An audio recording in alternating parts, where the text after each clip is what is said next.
उत्तराखंड से आ रही है, जहां ग्लेशियर फटने से नदी का बहाव अचानक बढ़ गया। देवप्रयाग, हरिद्वार समेत उत्तराखंड के कई जिलों में हाई अलर्ट जारी किया गया। उत्तराखंड के चमोली जिले की ऋषिगंगा घाटी में रविवार को हिमखंड के टूटने से अलकनंदा और इसकी सहायक नदियों में अचानक आई विकराल बाढ़ से उत्तराखंड के कई जिलों में अफरा तफरी का माहौल बन गया है। बाढ़ की वजह से ऋषिगंगा पावर प्रोजेक्ट को नुकसान पहुंचा। प्रशासन ने अलकनंदा और धौली नदी के किनारे रहने वालों को अलर्ट कर दिया है। साथ ही नदी के किनारे रह रहे लोगों को सुरक्षित स्थान पर पहुंचाया जा रहा है। खबर आ रही है ऋषिगंगा नदी का बांध टूटा है। आसपास रहने वाले लोगों को सुरक्षित स्थान पर पहुंचाया जा रहा है।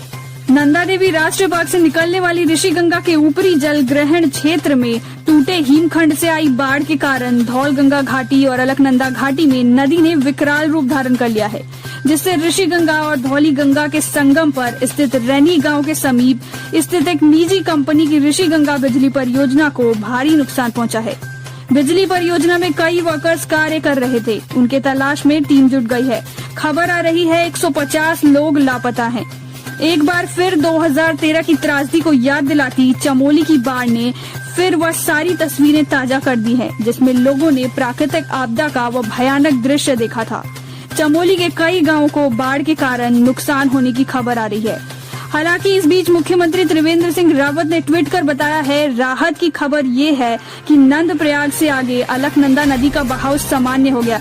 नदी का जल स्तर सामान्य से अब 1 मीटर ऊपर है, लेकिन बहाव कम होता जा रहा है। राज्य के मुख्य सचिव, आपदा सचिव, पुलिस अधिकारी एवं मुख्यमंत्री टीम आपदा कंट्रोल रूम में स्थिति पर लगातार नजर रख रही है। उत्तराखंड के मुख्यमंत्री चमोली के लिए रवाना हो गए हैं। इसी बीच अमित शाह ने ट्वीट कर कहा, एनडीआरएफ की टीम उत्तराखंड के लिए रवाना हो गई है।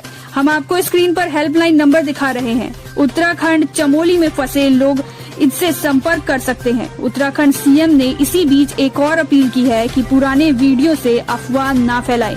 उत्तराखंड डीजीपी अशोक कुमार ने कहा है, हरिद्वार में नुकसान की आशंका कम है।